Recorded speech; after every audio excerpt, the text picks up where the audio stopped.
What is going on, Survivor Now Nation? Is that our fans? Is that what we call it, the Survivor Now Nation? Do we call it? Are we a nation? I don't think we're a nation yet. I think we're like a an hamlet. island, like right? No, We're all chilling on our little Ponderosa. I think this podcast is the perfect size for a hamlet. So what's going on, Survivor Now Hamlet? It's Survivor StockWatch. We're bringing it back every Thursday night. Glasses, like where did you get those? Like I pull them out. I have those. And what's up, Gemini and Daryl and Gemini again? We're back on Thursday nights, the prime time. Big Brother's not on the air right now, otherwise it'd be eviction night. So shout out to Big Brother for not airing during Survivor Now podcast. Thank God. But Josh, how are you doing today? You doing good? I think you're on a roll tonight, and I like it. It's leading for a really good episode. I think we're gonna have a lot of great conversations. I'm excited because, like, for me as someone who absolutely loves Survivor, this is an exciting point for the season because I, for my own personal criteria, would consider the merge tribe being right now where all players are on the merge, you get eliminated, you're going to jury. And now we have that group that we're going to remember as like the season 48 merge. So we've been watching half of this season so far, and now we finally have the players that we're going to see that are going to have a say in what happens this season. I'm very excited to talk about it. Some mistakes last night, some stocks rising for my own personal rankings, but I'm excited to see what we have to say tonight. Well, it's going to be a good episode. This episode, do you know what it felt like? It felt like getting rid of Banu in 46. Oh wow, I liked Banu. I feel like I was the only one who liked Banu. Like none of my friends rooting for Banu at all, but not to say. But not say. Not to say. But like the main character of Survivor 48 is gone. Like love, I mean we can go right into it too, but lover or hater, Say was Survivor 48 pre-merge.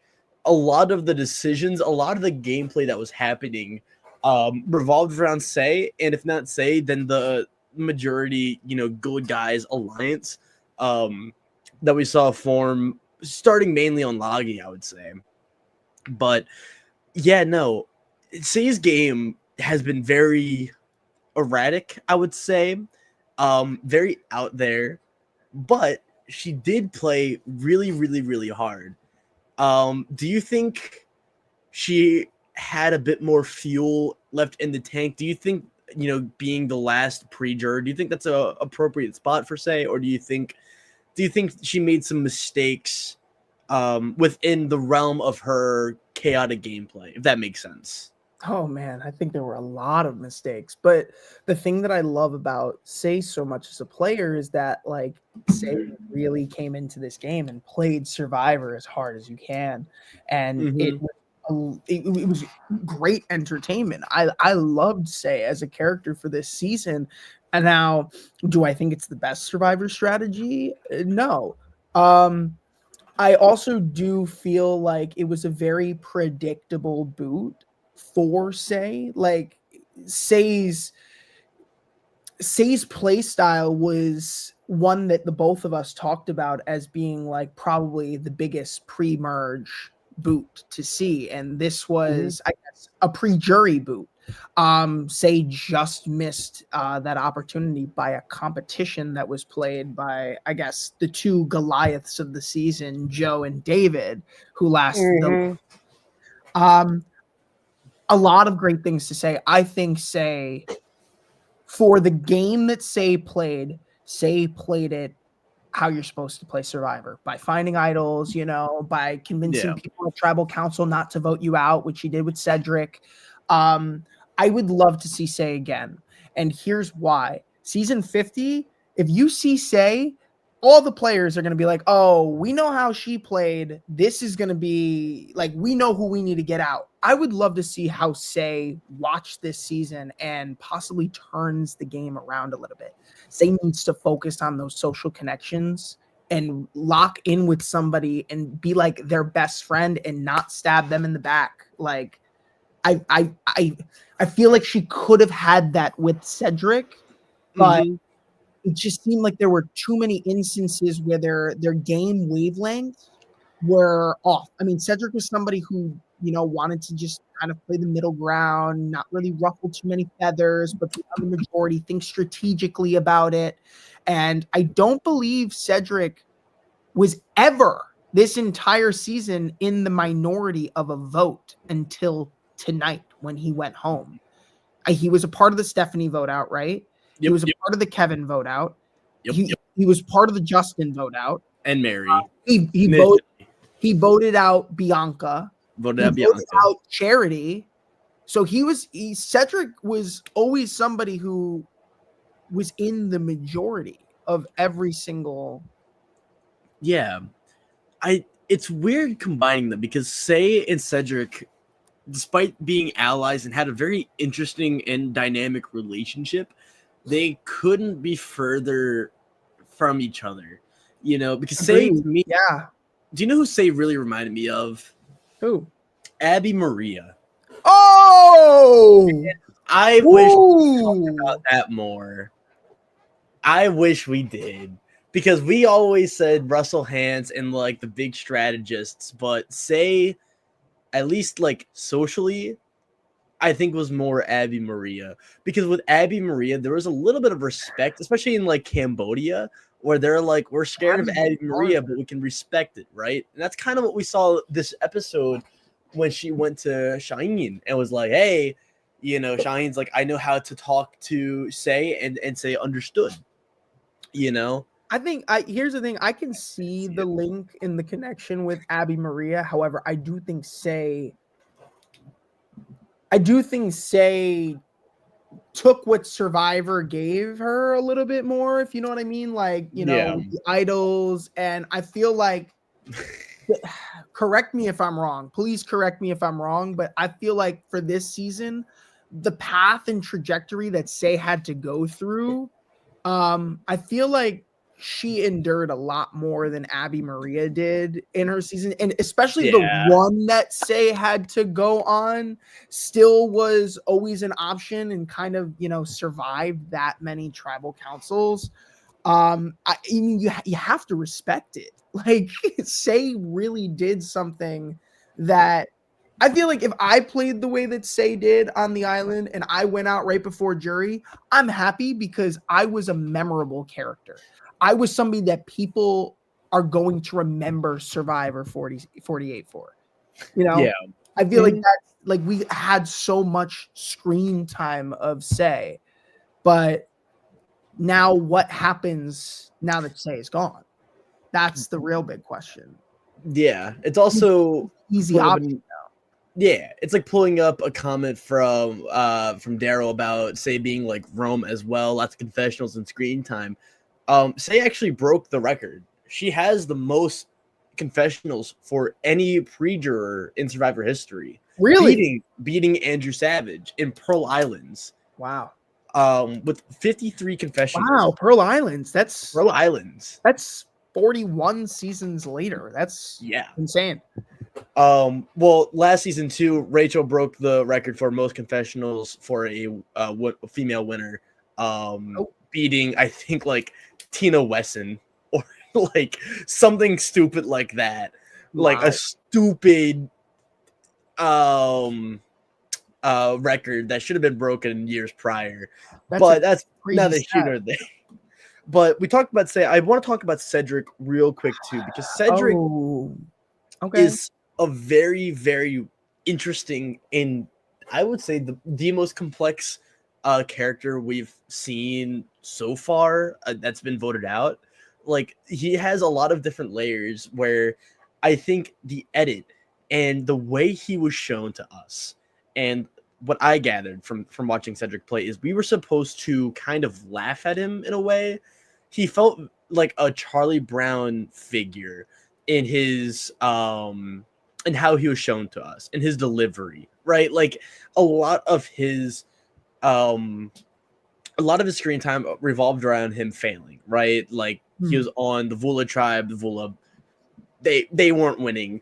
And then there's that scene with him and Star. he's connecting with Mitch, and a lot of Cedric's backgrounds, it came into play. But when you take a step back and you drop the narrative and you saw what was happening on the island, man was making moves. Man was like, he again was in the majority for every single vote out. He was in the power position every single step of the way.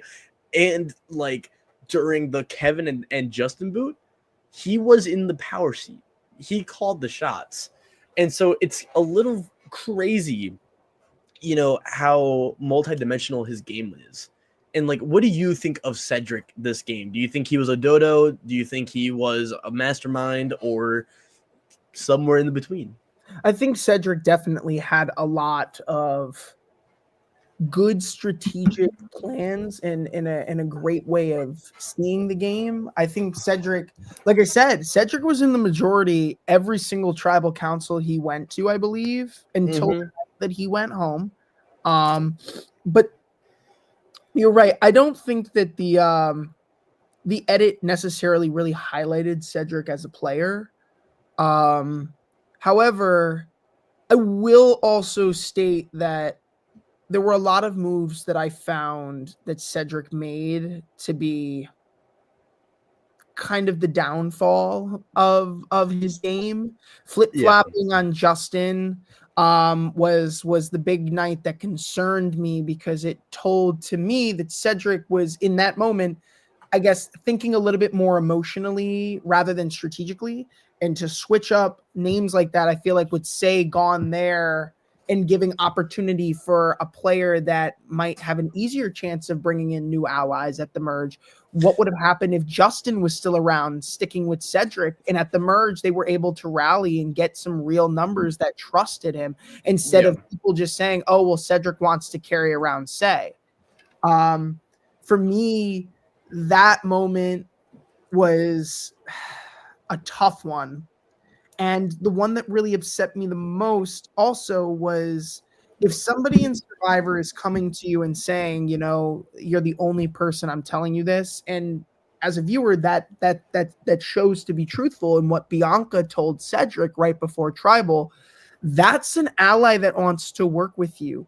I mean, obviously, I wasn't on the island. I don't know any of the backstory behind, what was discussed or the dynamics at the time. But if Bianca's telling you that, I'm assuming she wants to trust you, and to go around and stab her in the back. She seemed very emotional. It seemed like Cedric really did betray her when she did want to work with her. I understand the viewpoint of how that looks, but that could have been another potential ally, considering now that Thomas was gone. I mean, Cedric didn't know that. That's a big thing. There was one more thing that I did want to say about Cedric, and I want it to come when we get to another player, because now that Cedric is gone, there was a particular scene that I was interested in from the last episode, not this one, last episode. And it didn't make sense to me why they would show that with Cedric gone, unless the editors are trying to show us something for later.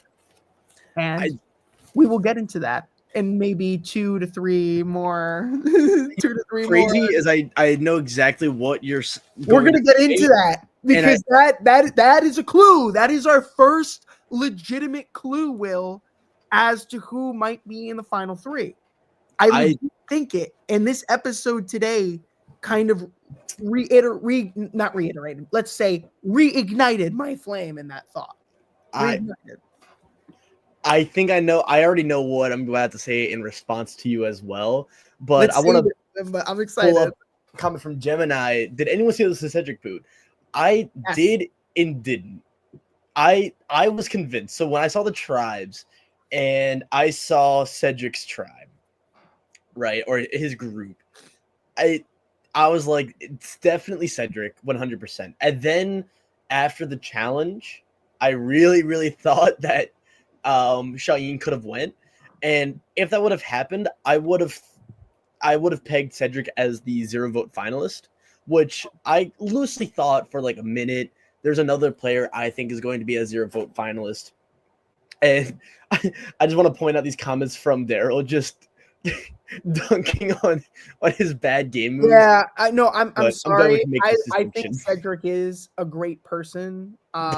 Just some of the Survivor moves were a little bit questionable, and Yeah, yeah, just I feel bad, but I do agree with Jay with the Charlie Brown with power. Speaking of power, let's talk about a player who I think has no power whatsoever. zero power. Yeah, no, zero. We're talking Oh Chrissy. my God, Will. So Chrissy what's is going my on? winner pick. Chrissy was my winner pick at the beginning of this season, and this last episode really hurt me for Chrissy. Do you want to talk about it? Yeah. So Chrissy, I'm gonna say there's a theory. All right, there's a theory Okay. about Chrissy, and I want to talk about it a little bit. Okay. Word on the street is, and I will give credit to Reddit for giving this because I think it's pretty sound. Word on the street is Chrissy gets voted out via an idol because her lack of any screen time shows that we as the audience, we don't want to build up Chrissy as an actual serious contender. We see her in bits and pieces. A lot of her confessionals and screen time is very toneless. And if she's against Joe and coming after Joe, what could happen? I sorry, it's not a confirmed theory, Jay, but what could happen is she goes after Joe, Joe wins immunity, goes after Ava plays the idol, Chrissy goes out, boom, bam, bam. And also Chrissy's word vomit at Triable. I think there's a lot of question marks with Chrissy's game because we're hearing from her at Tribal Council that she wants to play a very, cutthroat, serious game, right? She wants to, vote out everyone, and she doesn't want to be a good guy. But then it's like when we're on the beaches, we don't hear from Chrissy at all. We never hear from her. And I've completely ruled her out of winning. And I think she's going out kind of soonish via an idol. I was screaming at my television last night, Will, because there were times that I was like, Chrissy, please don't say anything at Tribal Council. And that comment that Chrissy made at Tribal is why I ultimately put Chrissy at the bottom of this list. Because for me, it feels like I've been trying to watch this season and root for Chrissy's game to develop in some capacity. She got a good alliance on Siva 4. Mm-hmm. Never really found any traction with that. In fact, I thought she was at either the 3rd or the 4th spot on that totem pole.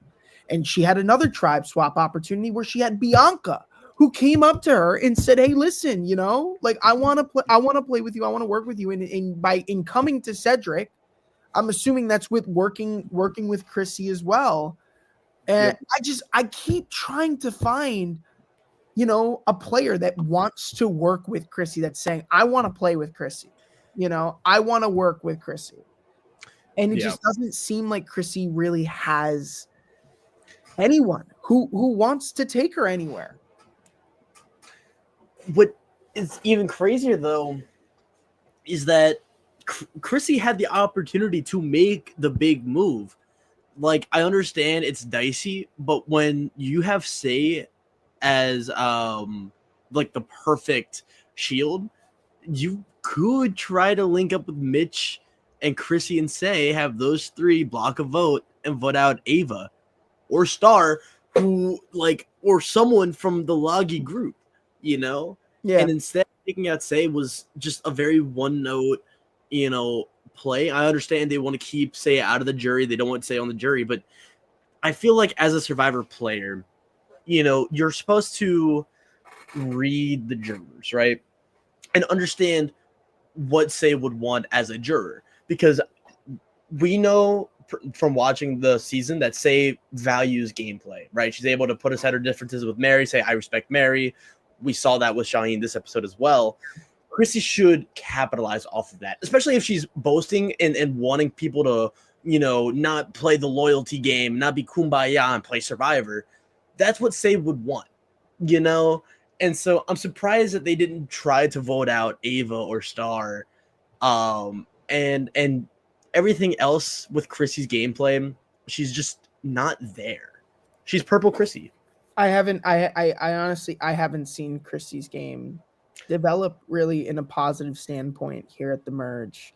Mm-hmm. Not even included in any of the alliances that have started at the merge.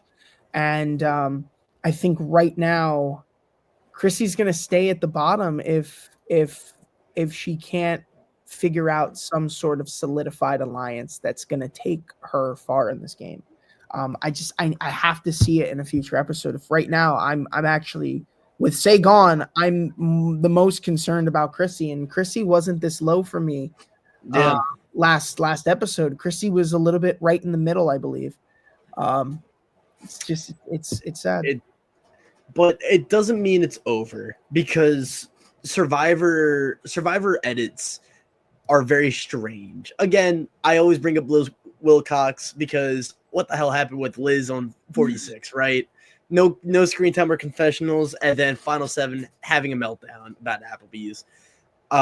So I do just buy into the theory though that Chrissy gets idled out, and if you buy into that, it doesn't really matter when Chrissy goes. So Chrissy still has a lot of shelf life potentially. She could get voted out at the final 6 via an idol, right? And maybe she's just not getting a lot of screen time because they wanted to promote Say as a character. They want to promote the downfall or the uprising of the Loyalty Alliance. And, kind of like Mary, maybe they're just fighting for screen time. Speaking of fighting for screen time, this next player wasn't fighting for screen time at all. And actually, this was a huge episode for Mitch. I just don't think it was that good of an episode for Mitch. But there's one theory I want to postulate with you. Okay. I think Mitch is the losing finalist this season, the 0 vote finalist. You think he goes to the end? I mean, I've always been high on Mitch, but I have to play by what the editors and what the season's giving me. And right now, the only reason why I have Mitch this low in the spot is because I don't feel that people have necessarily been as honest as they should be with Mitch this game. Mitch has been trying to find a group of people that want to work with him and that want to be loyal and that want to just, be able to tell him the truth. And I feel like that was expressed really well by Mitch to the other players in this week's episode. For me, I think the most important thing about what Mitch did, and I talked about this with my dad, and my dad was the one who put this thought into my mind, where he said, I was questioning, I was like, all right, but like Mitch didn't need to play that block vote last night. He didn't need to. It was a unanimous vote. Mitch could have went without it and did it. But you know what? My dad said this. He had a conversation with Joe. Yep. Mitch had a conversation with Joe to come up with a plan and let this be a sign of trust, to just be a stepping stone to build on. And I think that's the most important thing here, is that this actually might be the stepping stone needed to say, hey, listen, yeah, I'm going to stay true to my word. I'm going to play my block vote. I'm going to put it on Say, and I'm going to ride with this group. This is me saying I want to work with you in the future. And I think that the way that Joe and Eva will play, if they are willing to consider Mitch as an ally, it's good for their game. More people that like them and that want to keep them in the game. At 10, why would you want to shut that down? Why am I going to vote Mitch out now if he wants to play with me, if he wants to not write my name down? That's going to hurt me. I can use Mitch for another 3 to 4 episodes if I'm thinking like Joe. But I do think that Joe also made a really good point, that Mitch is that type of player that can easily slip through the cracks and that will be under the radar because there's a lot bigger personalities on there, or people that want to be in the forefront of the bullets being shot at each other. And I mean, oh my, there was a lot of showboating this episode, but I'm glad that Mitch wasn't one of them. Stay cool, I like Mitch's game style, but ultimately Mitch is here at 9 because people aren't really telling him the information. Yeah, I have him at 7 because I think that Mitch is not winning the game, but I'm getting some pushback about the 0 vote finalist theory. Jay, the final 8 boot, I can kind of see it. Star being the 0 vote finalist, I disagree with that.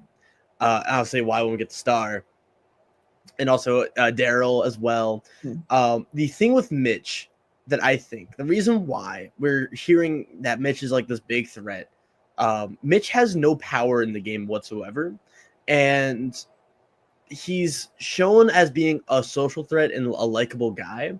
I think just to make the final tribal council seem that much more competitive, because if we buy into Mitch just being under the radar, being that Charlie Brown figure, because I think Mitch is a more of a Charlie Brown-ish figure than Cedric, because of just raw power, and I think that if we just bury Mitch in the edit, if Mitch makes it to the final tribal council, it's an obvious Mitch loss, right? But if we buy into the fact that he's a big social threat, he can win based off personality, based off of vibes, then it's a little bit more competitive. Mitch is kind of like Ben from 46, right? In that sense, he's also kind of like Romeo and Jake before him, right? There's another and Owen, and all those Charlie Brown figures. I don't think Mitch is that much more different than those players in terms of edit. I think he's a likable guy. The episode starts with Cedric saying Mitch is always good at making jokes, right? And that was also, I'm pretty sure that was in the white text, something important, something I just took a note of. So I think that Mitch has a lot of game left, and I just think he's going to claw his way to the end, but I don't think he's ever going to make that substantial move. Anywho, speaking of substantial moves, we're gonna go to talk about Star. Okay. Who didn't really have a big substantial move this episode. So can I cut back to the conversation that I had with you about Cedric? Yes. So here's where I start to break down, the edits. And I want to hear not just your opinions, but to the viewers in the chat, what do you think about this? So yeah. I noticed particularly that there was a conversation that Star and Cedric had last episode where it was kind of Star calming Cedric down, right? In that moment where he was feeling a little bit anxious about the events that were occurring in the game. And now with Cedric gone and that happening last episode, it's just it pegs a question in my mind of, was that part important for us as viewers to see because of Cedric, or was it important to see because of Star? I'm starting to think that Star gets a lot farther in the game than we may have thought pre-merge. I'm starting to see the trajectory for Star going up, and all these little moves starting to play out to help Star in the end, giving the idol to Eva to put all of that radar onto Eva.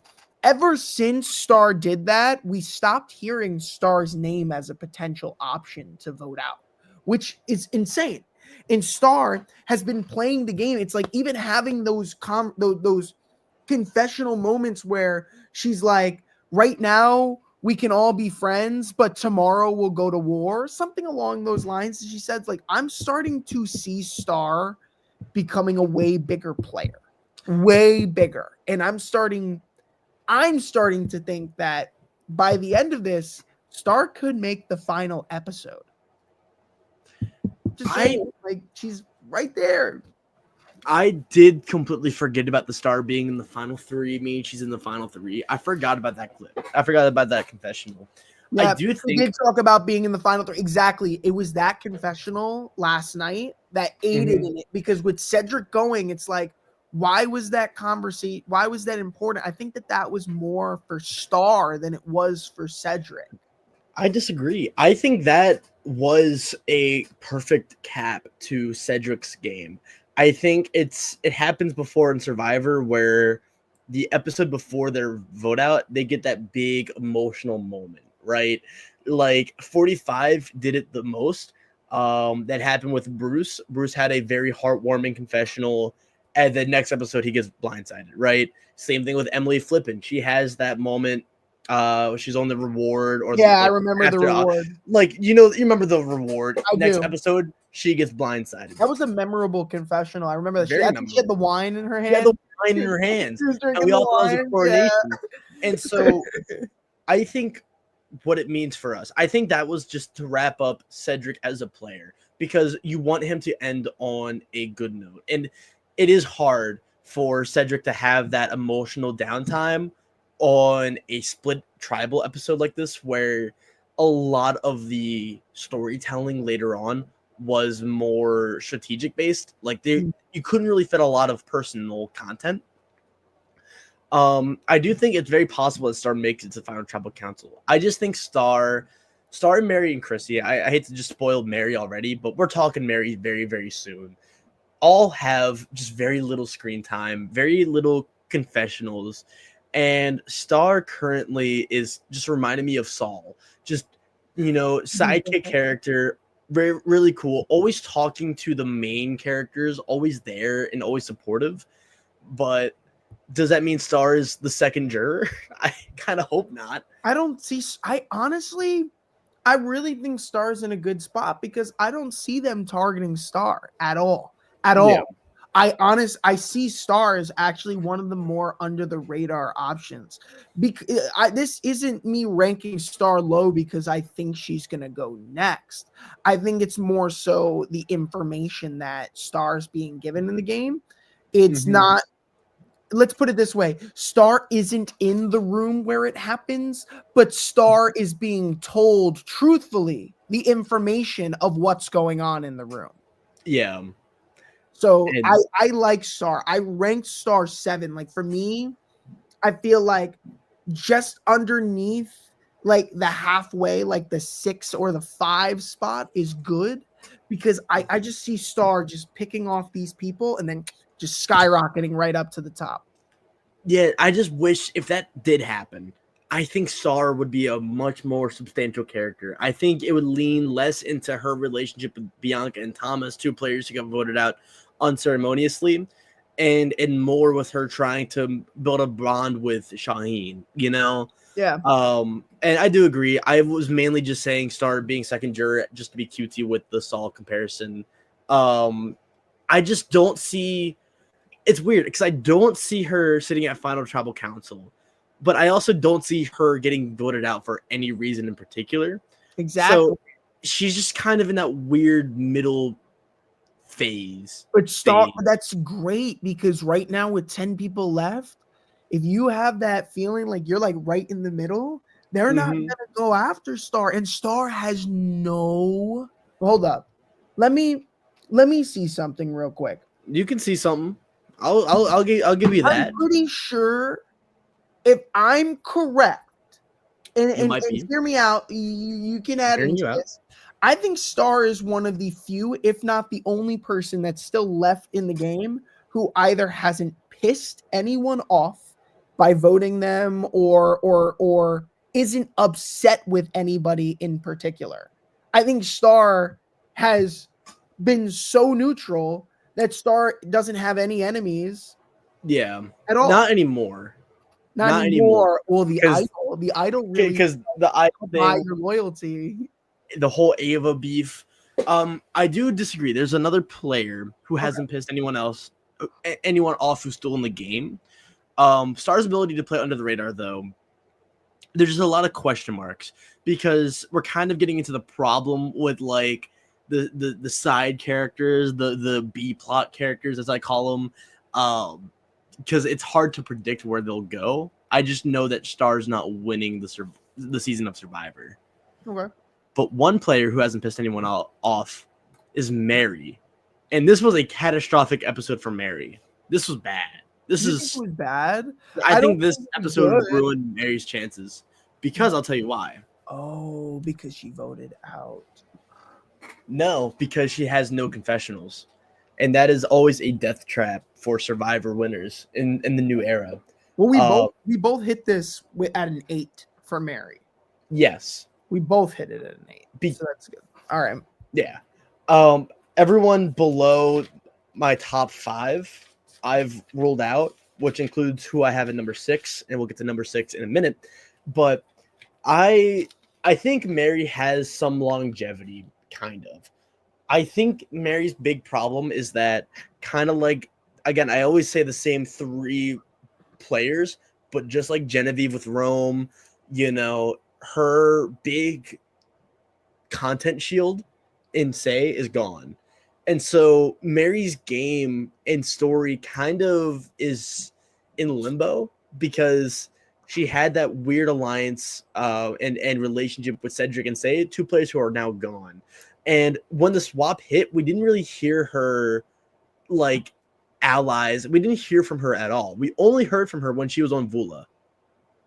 Well, I mean, we heard from her just a tiny bit in this last episode strategically, but it wasn't a confessional. It was just the conversation that David, her, and Shaheen had. So what I have to say for Mary is, all right, let's talk about how Mary talked at Tribal. One of her responses to Jeff's question was, well, maybe the person who I'm voting out tonight would give me a better chance at making stronger bonds with other people. Or something along those lines. That was one of her responses. And when she said that, I knew she was voting out Cedric, right? Was that the Cedric group? Yep. Hold on, let me make sure that was the Cedric group. I already have it pulled up. So by doing that, I as a viewer knew immediately she was talking about Cedric and that Mary was probably going to vote out Cedric that night. So here's the question that I'm going to propose to you. Okay, ready, Will? I'm ready. Oh, let's list it out. We have, all right, this is we're going to call this is going to be the new segment, Josh's math class. Okay, we're going to do math. We got 5 Siva. We got 4 Logi. We got 1 Bula member left. 10 people. We need 7 more boots, right? Yep. 7 more people need to be eliminated. How long do we think it's going to take for them to target the last remaining Vula member? Now, if Mary made this move at a final 7 or a final 8, I'd say perfect, because now the other 2 tribes would use you better to integrate yourself into their final 4, final 5, final 3, whatever deal, and you can combat whatever sort of tribe dynamics from the other 2 that you want to take. Right now, we're at a final 10.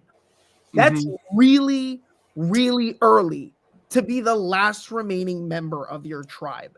You either need to be a goat and do whatever a tribe tells you to do or whatever your alliance tells you to do for the rest of the game until you can find a good position to make some moves, or you're probably going to get picked off next. And that's what I fear for Mary, is that if we're not, it's so early for an original tribe, and to be able to sell your tribe out like that, I'm surprised not a lot of people are talking about that. And in the next episode, if someone doesn't question the fact that Mary was ready to stab her own in the back that quickly, I mean, given she had good reason, but I am concerned about Mary's longevity, considering that she's the last remaining original tribe member that she has. She's only got herself. She has to trust all these newer players that she's only probably just gotten to play with. She's got to put her alliances into the connection she made on her 2.0 tribe swap. That's her tribe now, or the merge alliances she makes. It's tough. How long can Mary survive? Does Mary have 7 more tribal councils in her by herself? If Mary can do it, I see Mary winning this game. Mary did scrub off the green. The only concern I have with Mary, and when we talk about the tribe configurations, when we talk about that, we assume that means that the 5 Sivas are working together, the 4 Lagis are working together, and they're at war. But because of the swap, and I think the swap just straight up ruined Mary's chances of survival and also helped. I think on one hand, the swap gave Mary new life. She was able to escape Vula and find new allies. but it gave the other tribes ways to mingle with each other, right? And so instead of it being, Joe, Shaheen, Ava, and Star working together, it's Joe, Shaheen, and Kyle and Camilla working together, bringing in David and Ava, two players who link together at the swap. And so now David is more likely to want to work with Joe than Chrissy, or like Kyle and Camilla. And so because of that, I think people are going to look at Mary as the one Vula. I don't think people are going to really care about tribe configurations outside of worrying about Sivas. And like what Daryl's saying, Mary's edit is too quiet. The main character. I think at this point, to pause you right there, this point, if you're worried about Sivas, a Siva needs to go next episode if you want the numbers. You only got 4 Logi and 1 Vula left with 5 Siva. So if you're assuming that 5 is strong, you need to make a move now. A Siva needs to go. You have Mitch who flipped. So if Mitch is going to go with Joe, maybe a Siva goes home. Hey, I got some wild opinions and some wild takes about who I think could go next. I want to ask something though, too. Yeah. To Daryl, when you have a second to answer this in the comments, I understand that you claim that Mary isn't the main character, but we do have a lot of people who give off main character energy, I guess, right? So I'm gonna ask you, Daryl, who do you think is this season's protagonist and who do you think is this season's antagonist? I'm very curious to know what you think. All right. Sorry about that, Will. See, protagonist is it's a very specific word to use Who as well. Is the main character? Because it's not who's the hero, who's the villain, it's the protagonist. Because the there's some evil protagonists. It's about, who comes out on top at the very end. But who's the narrator? I'll tell you who I think is the protagonist, but I won't tell you until we get to their graphic. I got you. I don't think you're talking about this player, and this is a player I have eliminated personally. I do not think this guy is winning. I do have him at the very top just in case of a dark horse, but I don't think David is winning Survivor 48. Do you want to I think what's that? You want to start with him? I can start with David. Okay. The thing with David, my personal opinion with David is that he's a player where it's too much, and I think the whole, I want a good guy to win for once. I don't think that's landing the way it would have if he did eventually come out on top. I also just think David is a pretty underdeveloped character strategically. I think we hear about his motives and he has a lot of good moments. I just think it's kind of like Sue Smay of it all. Like Sue was a good standalone character when they were just on what tribe were they even on? The Blue Tribe in 47. Tuku. Okay. I love Tuku. But Sue was a very standout character until they merged, and then Sue kind of became a number. And I kind of see David slowly becoming a number. And I saw that at the swap. I saw when he's linked up with Ava, and now we have that alliance. And David was given a perfect opportunity to make a move, go for the jugular, go after Shaheen. Yeah. And David didn't, because David trusted Shaheen. And so I think that kind of eliminated his chances. And I think what's going to happen is we're going to look at that move as a big mistake, to quote Q. And so I see second placer. Honestly, like I do see losing finalist. I think David gets second place. He kind of reminds me of like Sam in a way as well. And there's also him not struggling at all during the challenge. I love David as a character. I just think as a winner, I don't see it. What do you think? So some people may have saw I was recreating the flex pose. He did. He was like, we can't do that, dude. Look at us. His bicep is probably bigger than my head. I'm gonna be honest. Like, dude, I'm saying, David's got some arms, but here's the thing. Can you highlight the comment that Gemini said about David not struggling? Because I think that this is really important to talk about.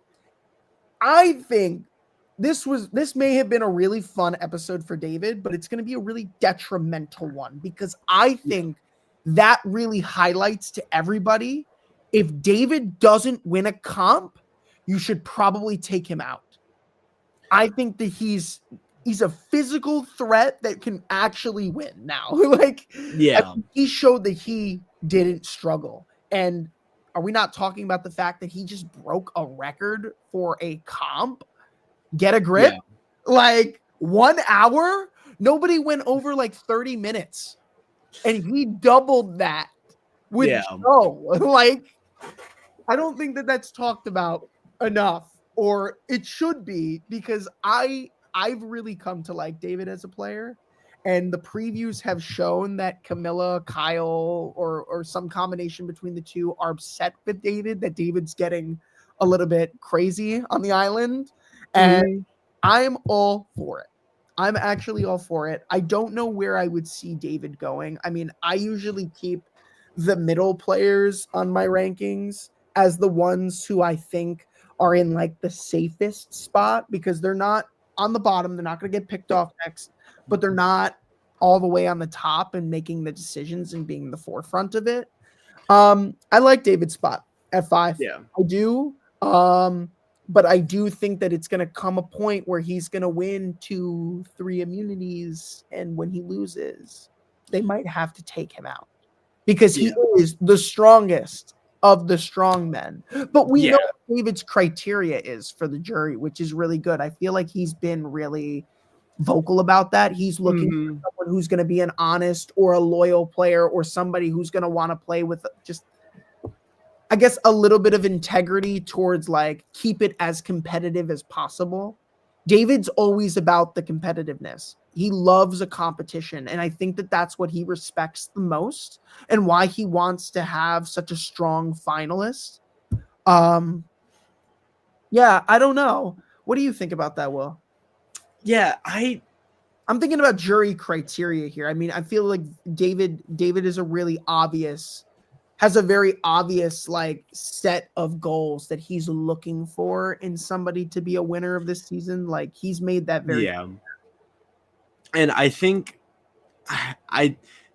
because of that, though, I don't think that David's criteria as a juror or potential finalist is going to match well with anyone else, because he's so heavy on loyalty more than anyone else. Because we can compare David and his loyalty thing and heroism to Joe, but I think Joe is rooted more in his relationship with Eva, right?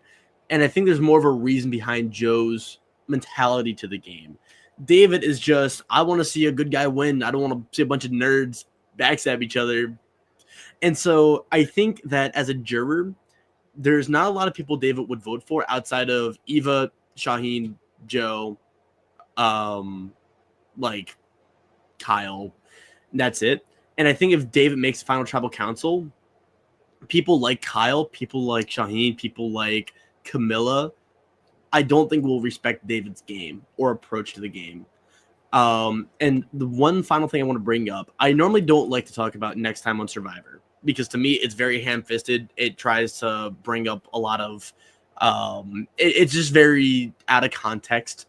Like this episode, I really thought Shaheen would have went because of the whole him getting framed thing, and David blocked that.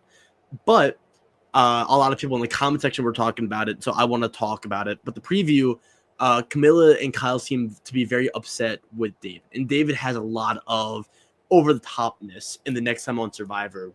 What do you think David is going to do next episode?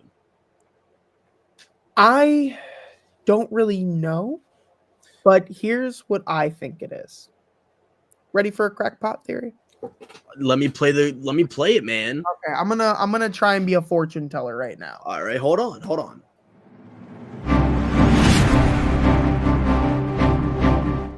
I got my crystal ball. Crystal ball. I'm reading it. Dude. Okay, so here's what I think. Hear me out. David wants to work with Shaheen. Okay, we have David. We have Shaheen. Yep. They want to work together. Yep. David goes up to Shaheen and says, "Hey, there's talk that you have an idol. Shaheen says, what? I don't have an idol. Who told you that? David says, oh, Camilla told me that. Camilla told me that you had an idol. Shaheen says, why would she tell you that?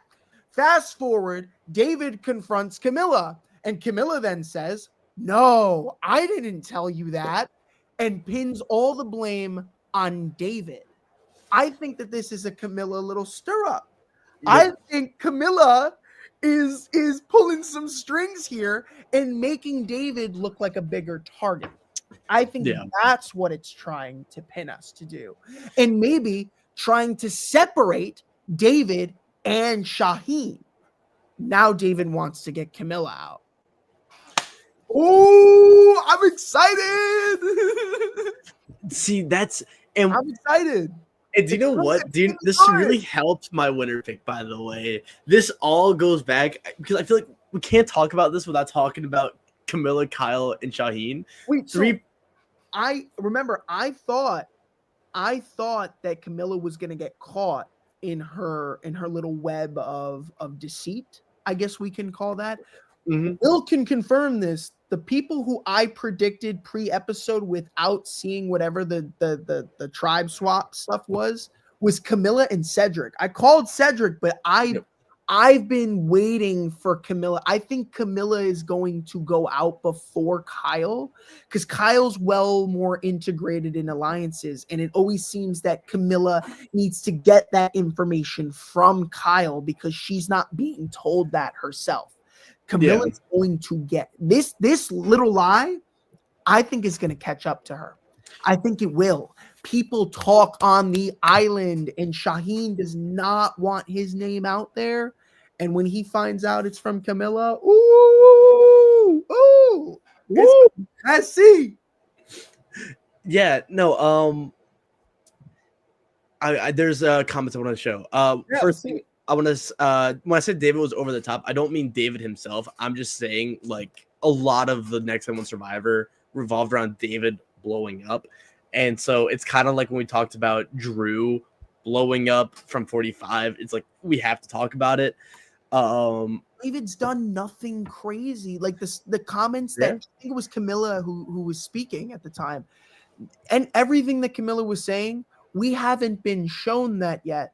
So we know that that's not happening. So what could that possibly be referring to? Either they're saying that David said this, or David confronted Camilla, and now I think somebody's lying. Somebody's lying. Sneaky. I'm ready. I've been obviously. I think that Camilla. I feel like Camilla is the strategist because Camilla is the one this season is making those moves, and who Camilla knows how to play the game, which I love, and has made some really great moves so far this season. But the one thing that I will say that I was a little bit like about, I don't think that the idol lie is a believable one at all. And we'll get into that when we get to Camilla. We will. I want to take a quick ad break real quick. Okay. When we're back, we're going to talk about two players who are quite interlocked, two players who are big allies. And then we'll talk about those. I think we can talk about them pretty interchangeably. And then the top three will be the top three. But we'll get to that all in due time. We're going to go to Bracketology for this ad this week. Take it away, Mr. Bracketology himself.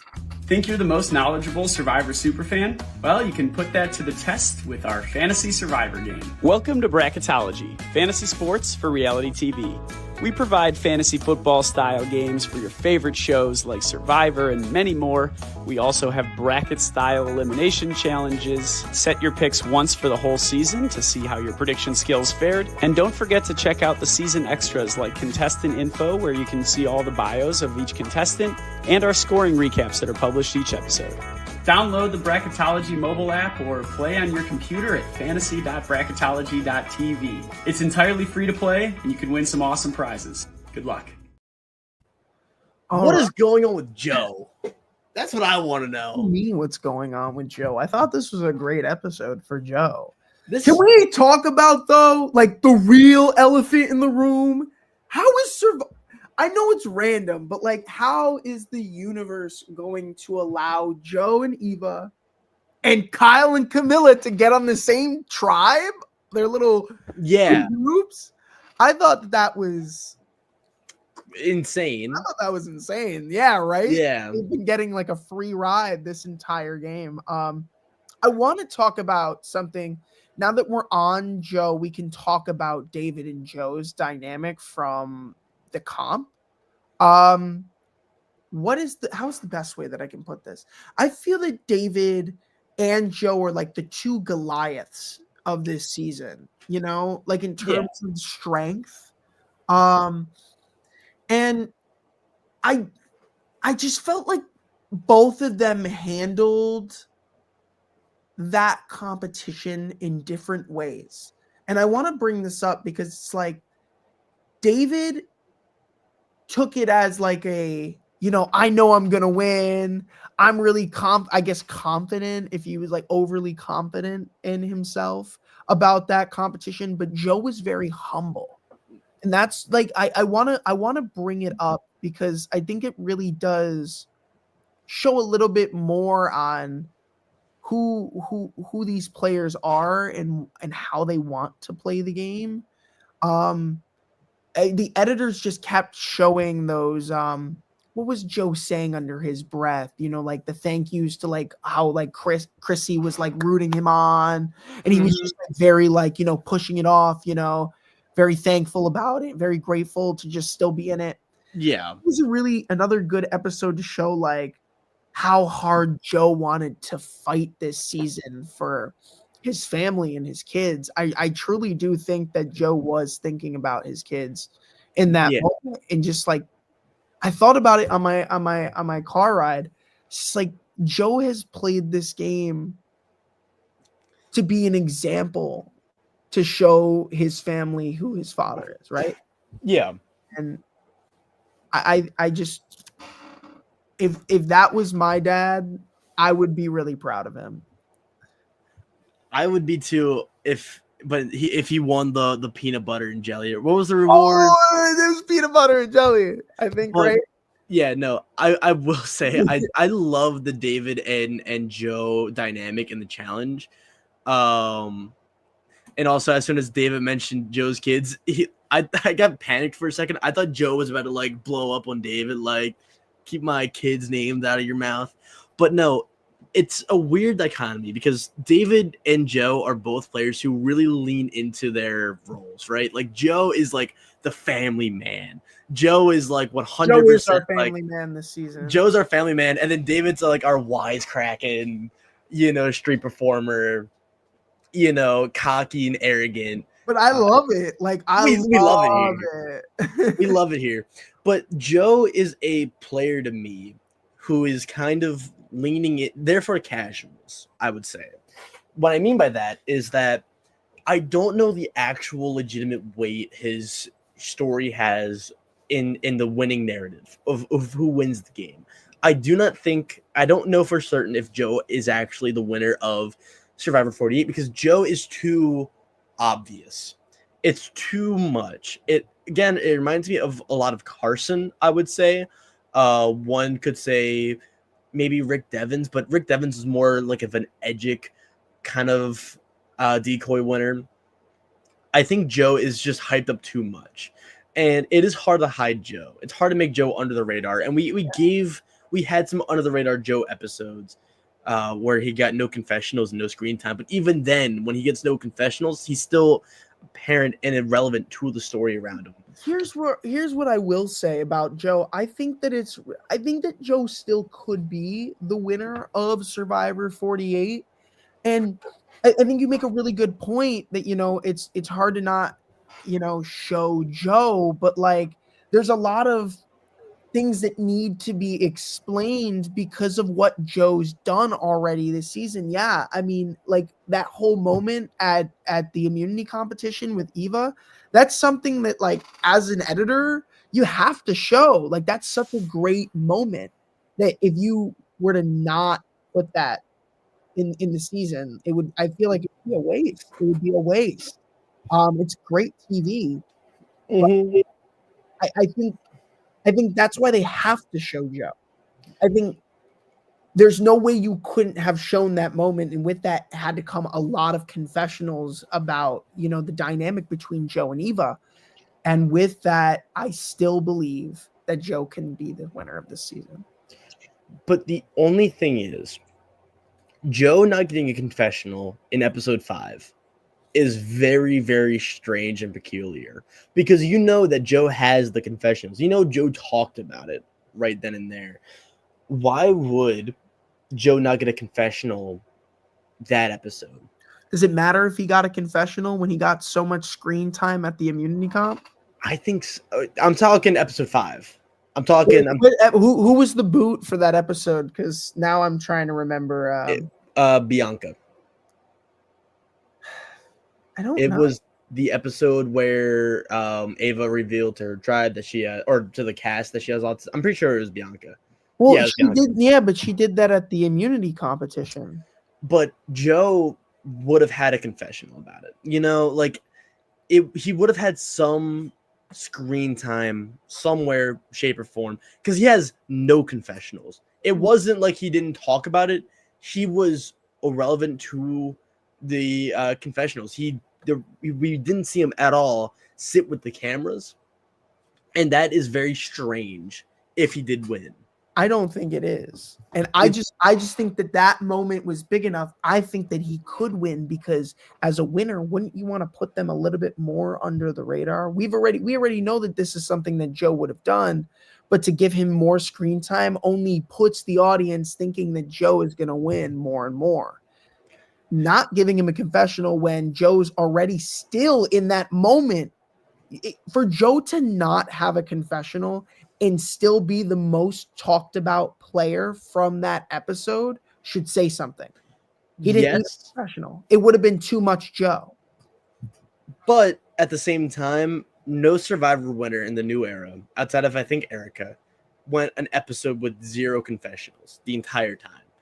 It is not necessarily like a hardened rule. I don't know how intentional it is, but every winner has had confessionals in every episode. That's including Rachel, who kind of floated through a lot of the early pre-jury or pre-merge.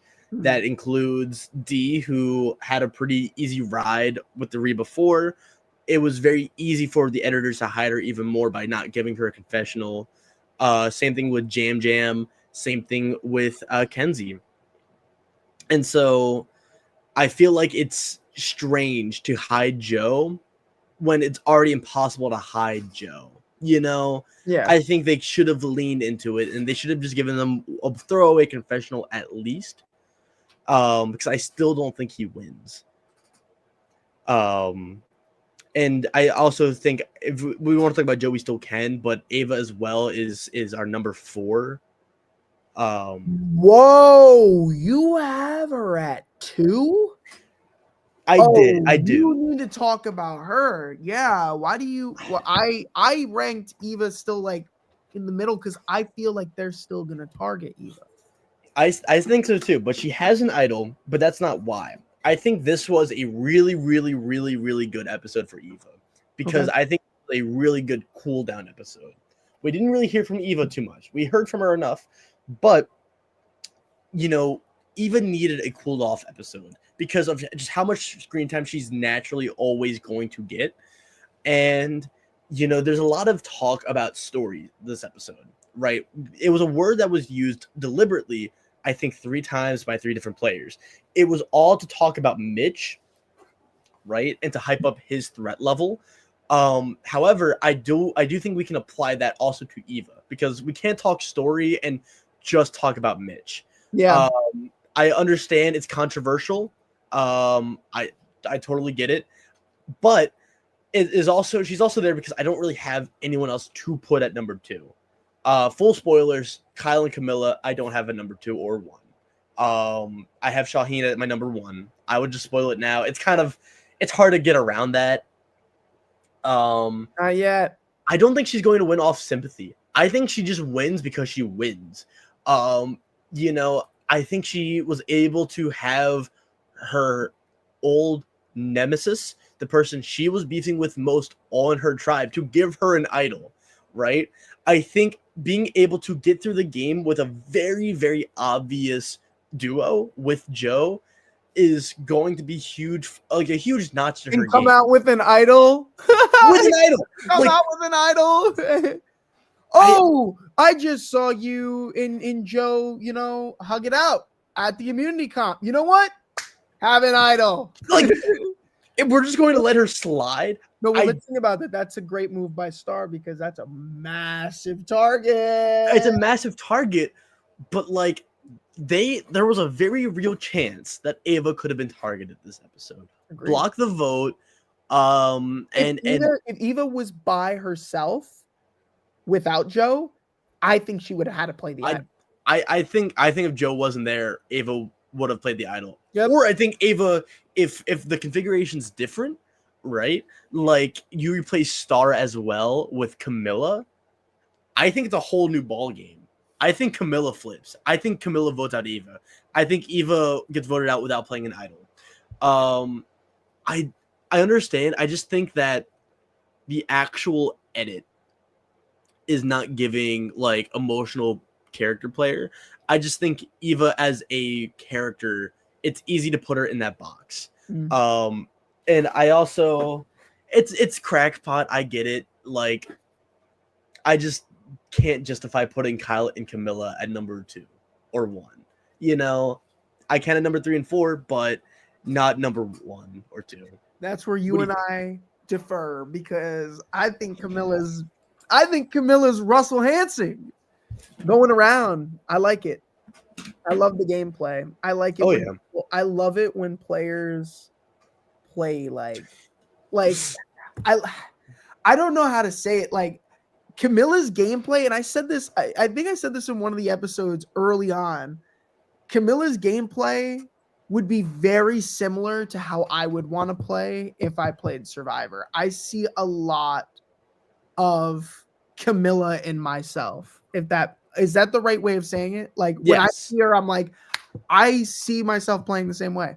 I honestly, Camilla's like one of my favorites. I mean, do we want to get to Camilla right now? We can start talking. I would love to get to Camilla. Yeah, right Camilla's now. Look, Camilla's my number 2. You're like number 2. I get it. I like Camilla a lot. I'm rooting for Camilla. Moves. Like you have to respect that. Like the under the radar, like that she's playing. I love the game. I really love the game that Camilla's playing. I think that this move that Camilla made with David, I think it's gonna bite her because and this is where I want to talk about this with you, Will. I don't think that idol lie was believable.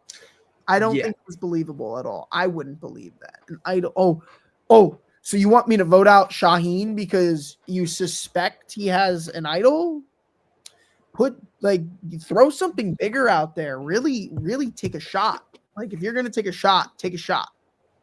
What could happen too is this is a very similar lie Camilla told previously, right? Because she did something very similar where she threw Thomas under the bus to Camilla or to Shaheen and Joe.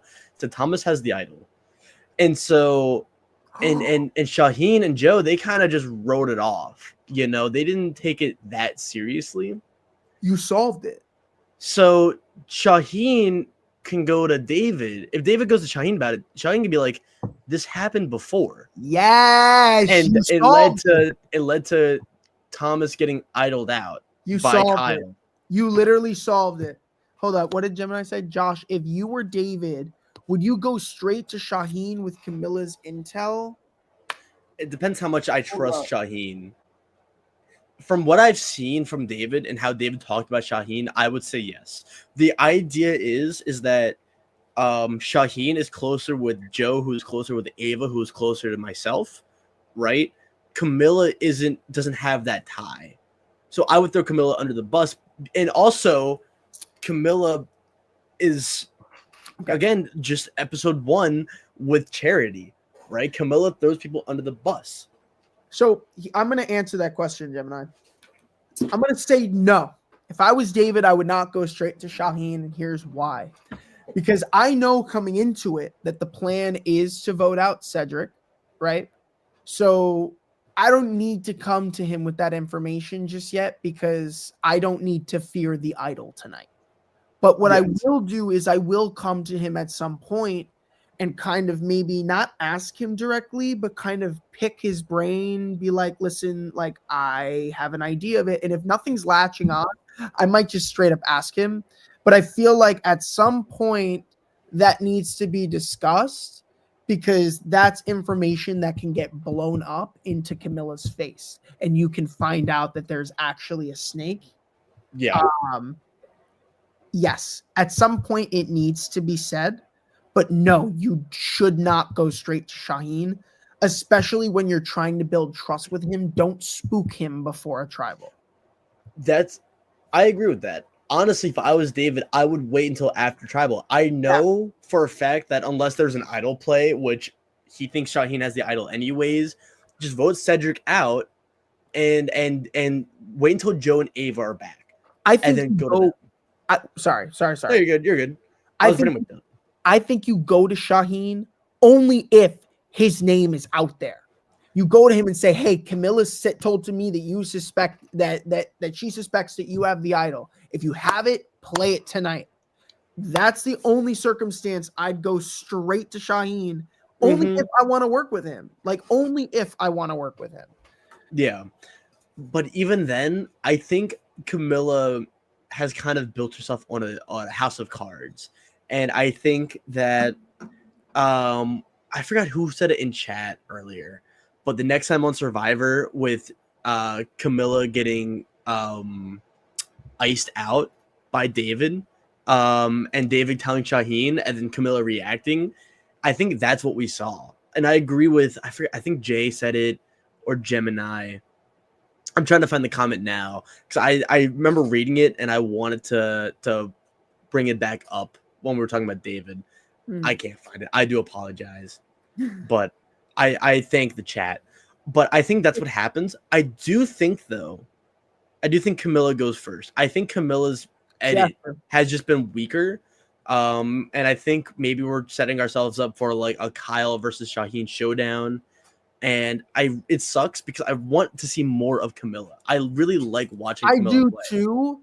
I really do too. But here's the thing that the edit's not showing us and the game's not showing us. Camilla's not getting integrated into these alliances. The thing is that here's the problem, right? I'm looking at the list of our cast, right?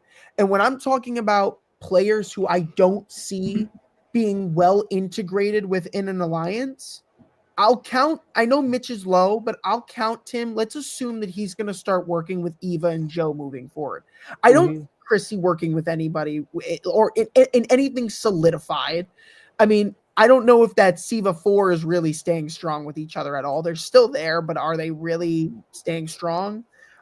We haven't really gotten any confirmation on that. Star, Mary, and Camilla. Camilla's got an alliance with Kyle, sure, but that's only one person in that alliance. What does everyone else think? They'll keep Kyle. Yeah. But they won't keep Camilla. Especially too if Chrissy comes back into the fray and says this is what Camilla did early Siva. And then Shaheen can be like, this is what Camilla did on Vula 2.0. And so I do agree that Camilla hasn't integrated herself well enough. There's no defined relationship she has with anyone else outside of Kyle, and she's just kind of in that bubble. And I don't think that's what's actually happening. I'm sure on the actual island, she's like socializing and trying to integrate herself with people and having these strategic conversations. But the fact that we're not seeing any of that and we're not privy to any of that, it actually makes me want to drop Camilla down even further, to be completely honest. I just haven't yet because, again, I like Camilla a lot and I'm rooting for Camilla. And I agree with pretty much everything Jay said in this comment right here. Also, I think matters for a very specific person we'll get to later. But I agree, what's that? No, I was just saying to Jay, I agree to what he said about Camilla's the winner pick. And I hope she I hope she'll win, but you guys are right. It was a mistake for her to tell David about that. What I will say is I think that Camilla and Kyle, I think they're a great duo. I think they're a great duo. I think they're up there for some of the best duos that we've seen so far in the new era. I agree. Do I think that they're the perfect duo? Absolutely not. Because what I think makes a really good duo and what I feel like could have been worked on a little bit more if Camilla and Kyle had the chance, let's say hypothetically, to restart this season.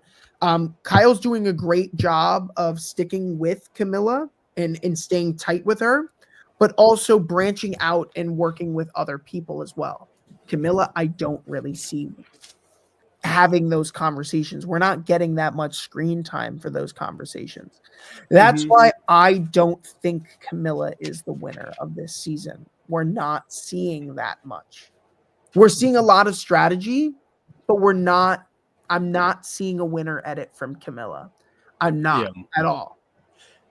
Do you know who was shown to be in a lot of conversations though? Here we go.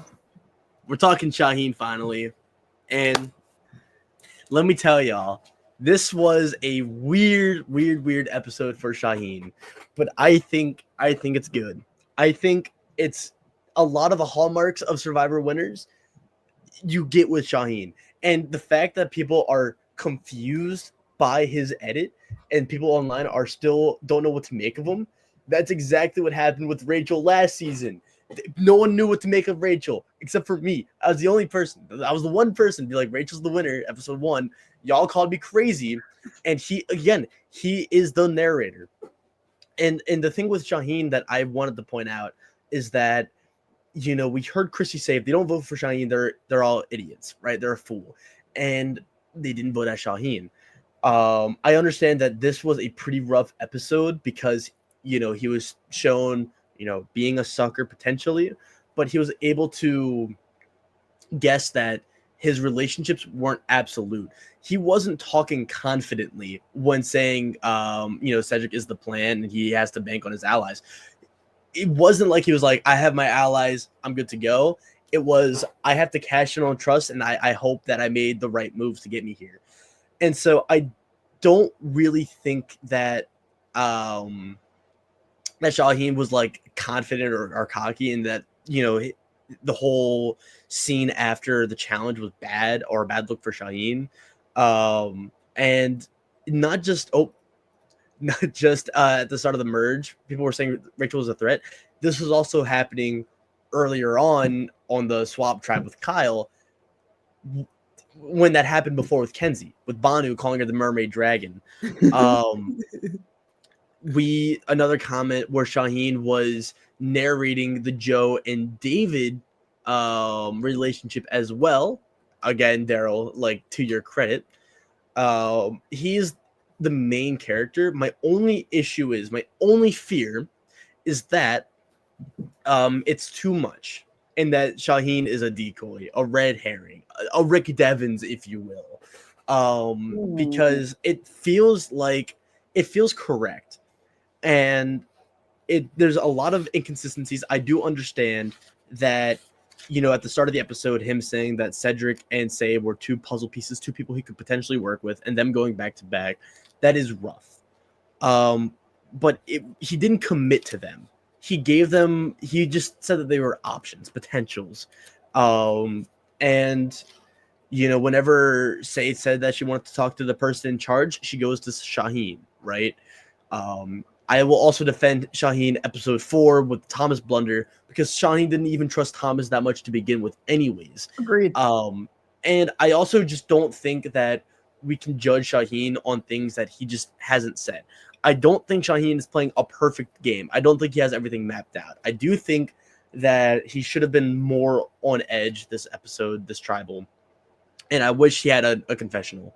But I don't think that he was being that cocky this episode. I think him acknowledging his position, he said he was in the middle. not on top. He said he was in the position he wanted to be in. I think David was cockier this episode. I think David was cocky. I don't think Shaheen was. So here's what I will say about Shaheen. I do think that this was a great episode for him. But what I will say is that I don't see Shaheen saying, you know, I'm in the middle as cocky. I don't take it as that at all. I mean, we saw in this episode, he had a conversation with like 5 different people that meant something, that seemed to have gone somewhere. And it always seemed that he was always in the centerfold of that. And I do think, Will, you're right. Shaheen definitely skyrocketed for me because you know what? He was in the middle of every single major discussion that was going on. And I do think that out of everyone, Shaheen and our next player are in the best social strategic spot in the game. Yeah, I agree. I think so. I absolutely do think that those two not only are in the room where it happens, making those decisions, but also have the allies to back it up that want to work with them. Yeah, and we can get to number 1 right now. We're going to talk Kyle. And I want you to start out with Kyle because you have been high on Kyle forever now. And I want you to just kind of bring up your points again because I want to debate. I think Kyle is a great winner pick. Only just because like of how he started. I'm still thinking about that whole glass bottle, like how like you come home, you don't bring any supplies for your tribe, but you're still well integrated. You orchestrated many blindsides.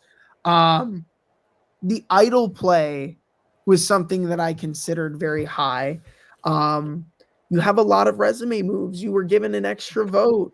You won an immunity competition. People want to work with you, and Kyle is very likable, I would say. I do see Camilla becoming a casualty for his game, but I do think that Kyle can pull it away. I just think that he has by far the best resume, and I think that he outlasts Camilla. And because I don't think that Kyle and Camilla are going to sit next to each other in the end, even though I have Camilla ranked so high because of her resume move, I think that Camilla is going to get taken out from that, and somebody else is going to replace that spot moving forward in the game.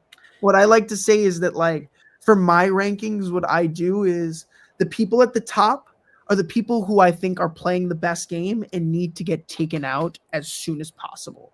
The people at the bottom are the people who I think are most likely going to get taken out next as like a safe option to go with.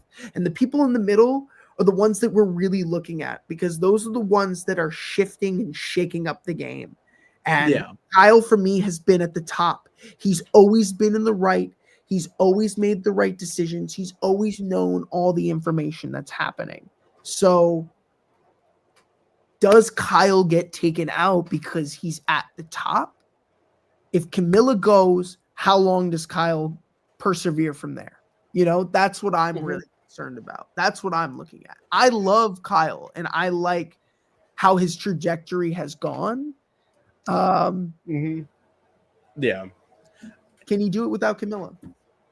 I think he can, but it's Camilla is too big of a player, and I think that if she gets iced out, if people trade notes and they figure out that Camilla is playing a really sneaky game, if Camilla wins an immunity, I do see a world where Kyle goes first. I'm gonna play the graphic for this. I'm gonna play a quick puzzle winner. Like, hold on.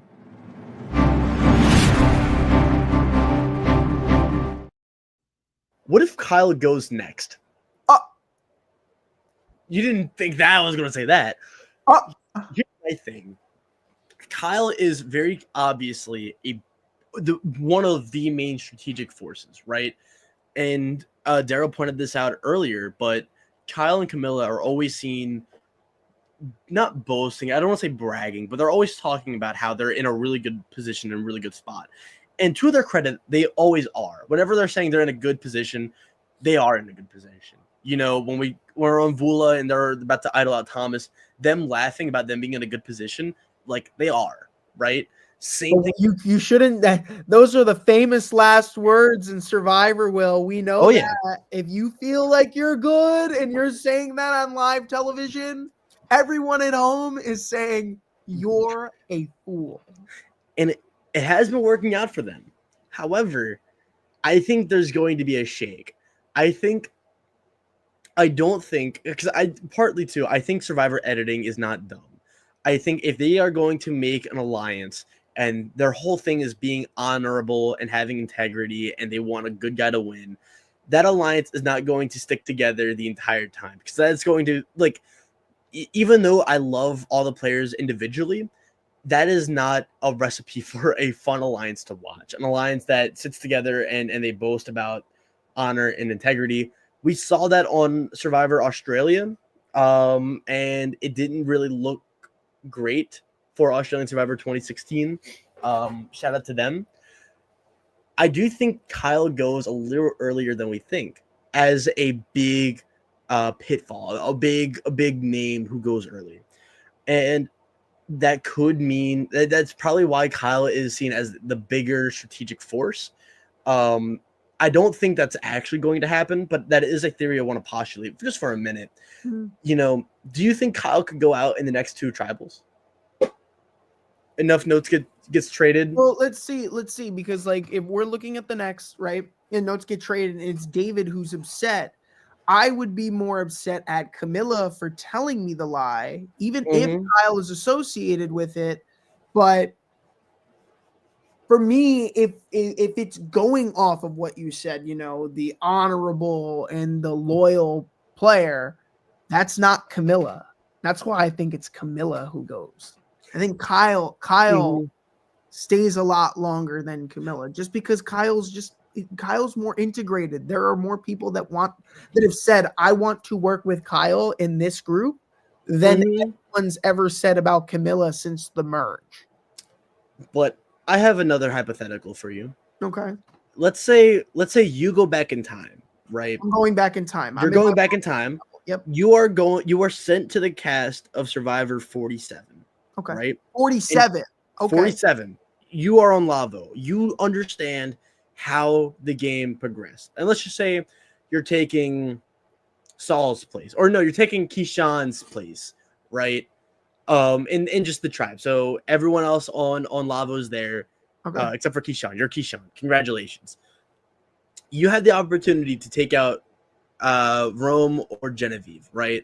You're wanting one of them gone. Do you go for Rome, who is a much bigger threat, or do you take out Genevieve, who is the bigger long-term threat? I take out Rome, and I'll tell you why. Rome, really. I would take out Genevieve, and I think Kyle is the Genevieve. No, I would take out Rome because for me, I value an alliance member who is sane on the island and isn't trying to ruffle feathers. I'm just joking. I value people who can create new alliances and bring in allies rather than kind of tear ties, burn bridges. And I feel like Rome burnt a lot of bridges on Lavo, and that I'm looking at and I'm like, that's not somebody who I can necessarily work with in a game. Genevieve was calm, cool, and collected. That's my kind of playstyle. Because Genevieve can reel in allies. Genevieve just didn't have the numbers. I would have worked with Genevieve. Genevieve was somebody who I definitely would have worked with. So my point was, right, because that didn't work out the way I thought it would. So sorry. I thought you'd say Genevieve, but the thing is that let's just say they understand that Camilla is playing this crazy game. Yeah. Right. And let's just say she doesn't have the bond, right? She's trying her best, but she doesn't have the connections. I would think Kyle is a lot scarier because you get rid of Camilla, Kyle doesn't really lose a lot of power. You know, it sucks for Kyle, but he's still in a position and he still has the bonds. I feel like they could think that Kyle at least is a bigger physical threat. I understand that David wants the physical threats to stay in the game, but if they view Kyle and Camilla as an enemy already, I don't think that they're going to want to keep a physical threat on the other side, right? It's kind of like the same logic they used this episode to try to ice out Shaheen. They're like, hey, you know, if we can make it so that he's against us, we can make the excuse to vote them out. They're giving David a reason to vote them out. And so I think it's possible that they target Kyle first. I could see it because, why wouldn't you want to take out the person with the better connections? But how does Camilla adapt from there? Does Camilla become a little bit more chaotic? I think so. I think Camilla goes under the radar as a free agent. Maybe she comes alive, or maybe they just go out back to back. I mean, Cedric and Say, that was kind of surprising that they went out back to back. I was surprised. I thought it was honestly, I never would have thought, because I was doing when I did my rankings, there were some times that I thought there's no way that two people from the same tribe are going to go back to back at a tribe swap. And I was just like, oh, wow, that really just happened this season. Mm-hmm. Yeah, no, I do think they didn't know that Say went out. They probably figured, but with especially if you're Say, if you know Say, and I was all in Cedric's group, I'd be like, it's probably Say, but I wouldn't be surprised. But no, Kyle again. He's just something about him. I just don't think he's winning. I think he's a little too confident.